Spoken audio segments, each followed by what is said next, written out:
The witch's darkened room. Within the corner of a darkened room, a woman sits on a chair and hums a repetitive tune. Her eyes are closed and she rocks back and forth, back and forth, back and forth, seeming to sway in some invisible wind like the rushes on a lakeshore. Her hands are moving between threads as she weaves and plaits them, every now and then stopping to tie a knot, the silence more permeable for the lack of song. She sits, thus, for hours until the room lightens with the glow of the rising moon, the shafts of which pierce the window to land at her feet. The monotonous humming stops, the rocking stops, the dancing fingers stop, her eyes are open. She stands and walks to the center of the little room where her table is set with the instruments of her birthright, cup. Picking up the glow of moonlight and dripping it onto the cloth beneath, knife with the hilt as black as jet that glints with streaks of silver that have been set into the ancient runes that surround the base. And with a double-edged blade that flares and tapers finely to its point of power. Pentacle that glows with burnished light, the symbols on its face deep and meaningless to any save its owner. Wand of willow wood, finely carved with her own hand into an intricate set of spirals and swirls.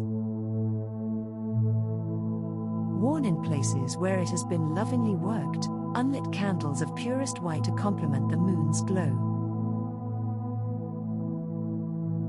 And a heavy silver medallion on a cord, older than even she knows, that has been passed down, along with her knowledge and her sword, the initiator. From one to the other, in secret nights and ancient tongue, from one to another. By right of succession and ancient oath, until to her it was bequeathed with all that belongs to the passage, a bowl of burning coals that glow and shed warmth round about, upon which she drops juniper twigs and wood from the dead bough of an apple tree. From the coals she lights a taper, then the candles, one by honor in silence and certainty of what is to follow. Her shapeless dress is unbuttoned and dropped to the floor, her hair, bound about her head in a tight braid, is unraveled and spreads around her in a wild, burnished copper haze. The medallion she takes lovingly in her hands to greet with a soft kiss before raising it to the moon's glow for approval. She then drops its cord over her head onto her breast, drawing comfort from its familiar coldness on her skin. She kneels, raises her arms above her head, breathes deeply, and waits.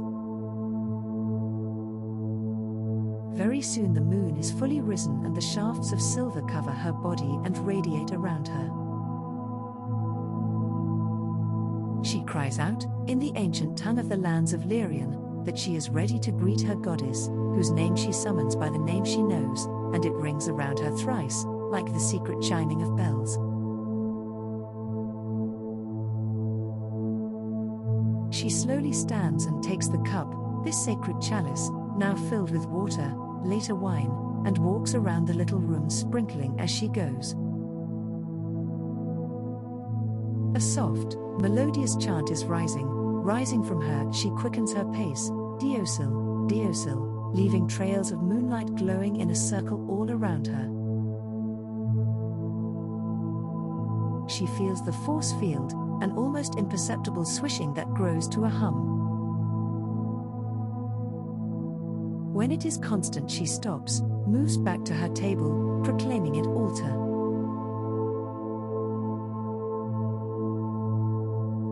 Now she dips her wand into the cup and uses the sacred water to seal her body from all things impure or mundane, thinking, "Be ye far from us, O ye profane."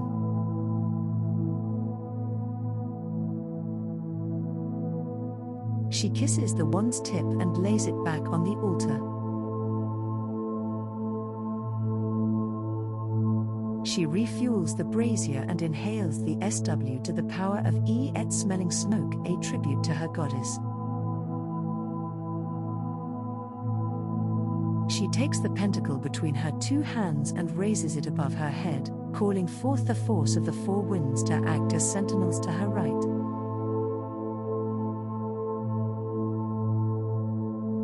She takes the dagger, the power of her birthright, and presses it to her breast to fill it with her own essence, and then she stands.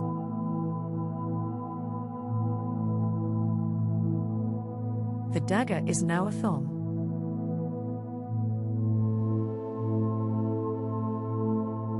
She raises it slowly, her whole being is poured from its magnetized tip in shafts of blue fire as it pierces the night for the acknowledgement she knows will come.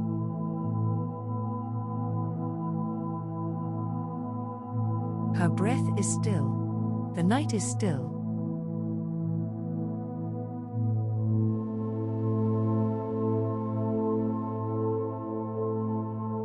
The forces of life wait expectantly, and suddenly the light returns to flood the room. Priestess of the moon cries out to the primordial mother, to whom she was bequeathed before the dawn.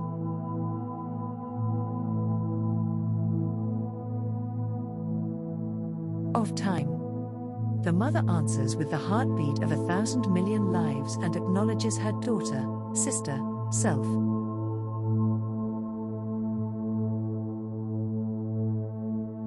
They fuse and are one. Was it ever any other way? The cycle is complete, and the priestess of the moon is assured.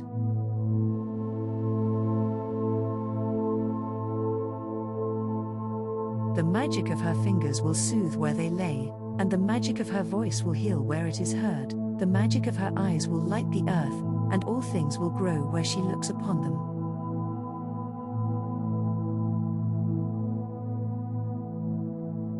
The way of the goddess will continue, though to most her name is unknown.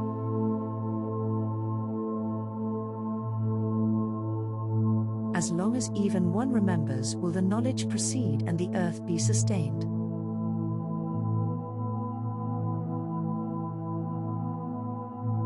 Though the foolish fear what they don't understand, the magic goes on and the secret survives, for the priestess of the moon is a witch, and what she represents is at one with what's living, and all that she is will continue, for without her the earth would weep and the night would never understand, and so would cease to be. She is the spiral of life, the oceans, the rivers, the falling of the dew, the changing of the seasons.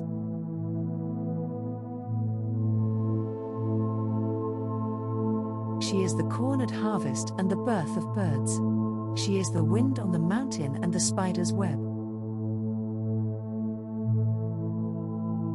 All things of beauty are the name that she summons, for she is the mirror of the goddess that is life, and the mother of all living things.